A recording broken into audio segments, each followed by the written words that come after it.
نحمده ونصلي على رسول الكريم اما بعد فاعوذ باللہ من الشیطان الرجیم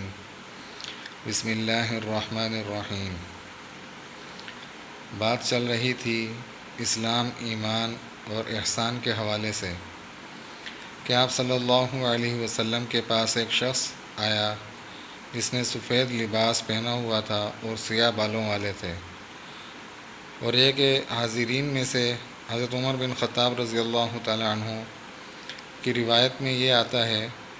کہ اس شخص کے اوپر تھکان کے کوئی آثار نہیں تھے۔ اس کا مطلب یہ ہے کہ وہ شخص جیسے قریب سے ہی آیا ہو کہ جس کے جسم پر کوئی تھکاوٹ کے آثار یا کوئی گرد و غبار کچھ بھی نہیں تھا، لیکن آپ صلی اللہ علیہ وسلم کے قریب ہو کر بیٹھا کہ دونوں کے گھٹنے مل گئے اور آپ صلی اللہ علیہ وسلم کی رانوں پر اپنے ہاتھ رکھ دیے اور مختلف قسم کے سوال و جواب کیا آپ صلی اللہ علیہ وسلم سے، اور آپ صلی اللہ علیہ وسلم کے جوابوں پر انہوں نے تصدیق بھی کی کہ بالکل آپ نے سچ فرمایا۔ اب صحابہ کرام اور بھی زیادہ حیران و پریشان ہوئے کہ یہ شخص خود ہی سوال کرتا ہے اور آپ صلی اللہ علیہ وسلم جو جواب دیتے ہیں اس کی یہ تصدیق بھی کرتا ہے۔ اسلام کے حوالے سے سوال کیا، ایمان کے حوالے سے، احسان کے حوالے سے، پھر آخر میں قیامت کے حوالے سے کہ قیامت کب برپا ہوگی۔ آپ صلی اللہ علیہ وسلم نے فرمایا جس کا مفہوم یہ ہے کہ مسئول سائل سے زیادہ نہیں جانتا۔ تو آگے آپ صلی اللہ علیہ وسلم سے یہ دریافت فرمایا انہوں نے، آنے والے شخص نے، کہ قیامت کے علامات و آثار کیا ہیں؟ تو آپ صلی اللہ علیہ وسلم نے فرمایا جس کا مفہوم یہ ہے کہ اس وقت حالات یہ ہوں گے کہ لونڈی اپنی مالکہ کو جنے گی۔ لونڈی اپنی مالکہ کو جنے گی، اس کا کیا مطلب ہے کہ اولاد ایک قسم کی نافرمان ہوگی جو بجائے اس کے کہ والدین کی بات مانے لیکن اپنا حکم چلانے والی ہوگی اولاد والدین کے اوپر۔ دوم یہ کہ آپ صلی اللہ علیہ وسلم نے فرمایا جس کا مفہوم یہ ہے کہ تم ایسے چرواہوں کو دیکھو گے جو سراپا، برہنہ اور جھونپڑی نشین ہوں گے،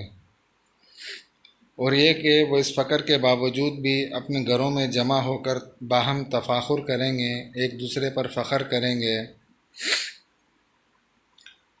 باہم ایک دوسرے پر فخر بھی کریں گے، اور یہ کہ آپس میں جو باہم تفاخر کریں گے اور اپنی بڑائیاں بھی ماریں گے اور اپنا بڑا پن ہونا بھی وہ بتائیں گے ایک دوسرے کے سامنے۔ اس کے بعد وہ شخص چلا گیا تو آپ صلی اللہ علیہ وسلم نے کچھ دیر کے بعد حضرت عمر بن خطاب رضی اللہ تعالیٰ عنہ سے پوچھا، اے عمر تمہیں معلوم ہے یہ شخص کون تھے؟ حضرت عمر رضی اللہ تعالیٰ عنہ نے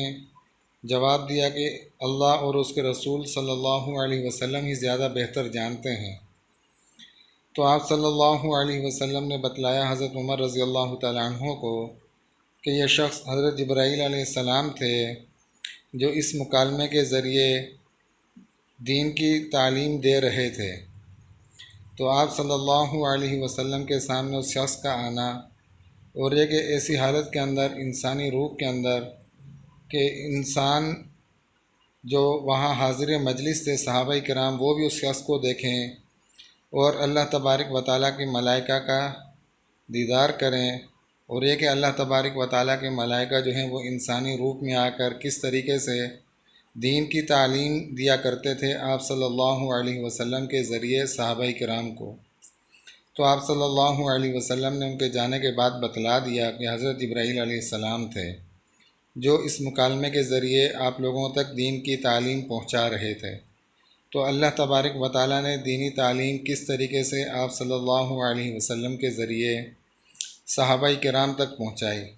آپ صلی اللہ علیہ وسلم اگر نہ ہوتے تو یہ دینی تعلیم کس طریقے سے اور کس کے واسطے سے صحابہ کرام تک، اور پھر یہ کہ ان کے بعد آج جو ہم مسلمان ہیں ہم تک کس طریقے سے یہ پہنچتی۔ تو اللہ تبارک و تعالیٰ سے یہی دعا ہے کہ اللہ تبارک و تعالیٰ ہمیں صحابہ کرام کے ساتھ سچی محبت و عقیدت عطا فرمائے۔ وآخر دعوانا ان الحمد للہ رب العالمین۔